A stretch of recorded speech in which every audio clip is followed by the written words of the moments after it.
ఉంటే చెయ్యాలి. మన సొమ్ము తినలేదనుకుంటే మన సొమ్ము తినలేదు నేను ఇయ్యను అనుకోవాలి. నువ్వు కుద్దరే కదా నీ పింఛన్ కార్డు ఉంటే 100 రూపాయల పింఛన్ కార్డు ఉంటే అలా 2000 చేసినావు. 2000 పోయి గెలిచేదాకా 3000 వేసుకుంటే నాకేమొద్దు 3000 4000 లోడే బాగా 4000 లోడు కాదు దొంగ చూపించిండు.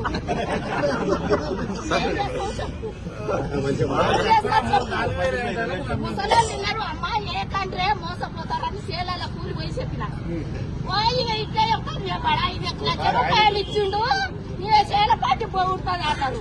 ఇప్పుడేమైంది బిడ్డ అంటే ఇంకా ఊకాయ అమ్మ గద్దె పెడతాను. పోయిన నెల నుంచి ఇవాళ ఇస్తున్నాడు నెల్లి కుదురులా ఇవాళ ఇస్తున్నాడు. ఏమంటే చెప్పు లేదు సార్ లేదు లేదు